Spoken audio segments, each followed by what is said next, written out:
আমার দ্বারা সম্ভব নয়, আমি পারবো না।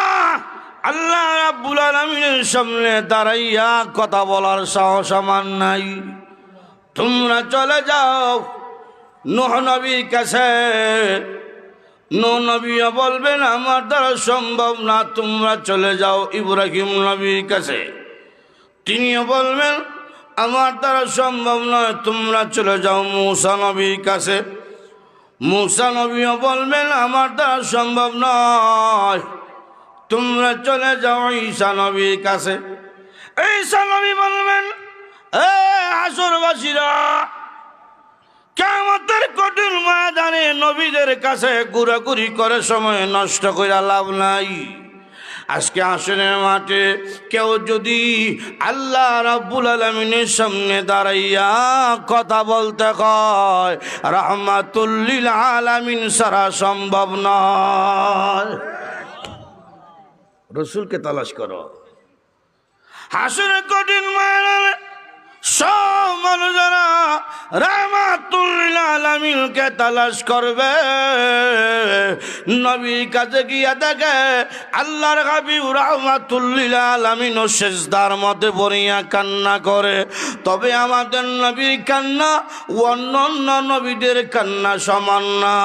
অন্যান্য পয়গম্বর কাঁদবে নিজের জন্য, কিন্তু আমাদের নবী রাহমাতুল লিল আলামিন নিজের জন্য কান্না করেন না।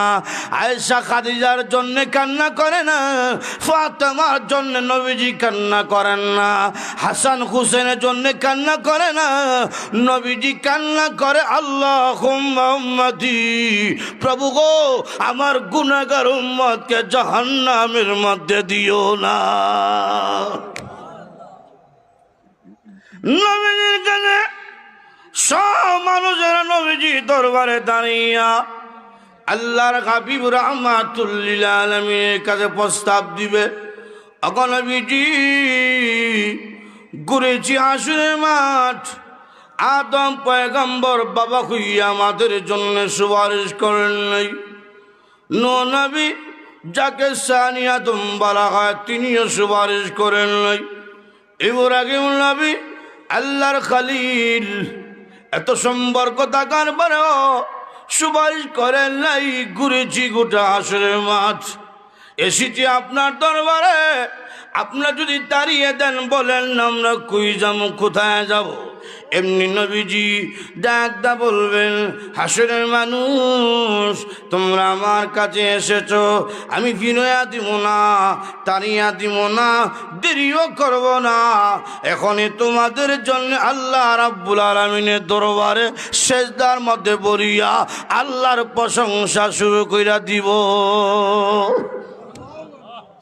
আল্লাহ নবী রাহমাতুল লিল আলামিন সেজদার মধ্যে পড়িয়া কথা বলবেন না, প্রশংসা করবেন।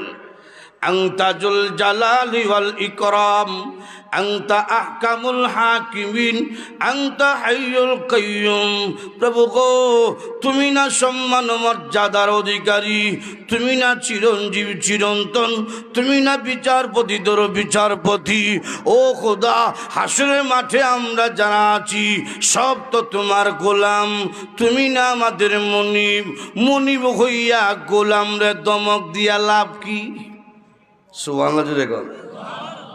হ্যাঁ খোদা, আমি মুহাম্মদকে দুনিয়ার জমিনে রাজত্ব দেওয়া হয়েছিল, আমি নবী রাজত্ব গ্রহণ করি নাই, গোলামিয়ত গ্রহণ করেছিলাম।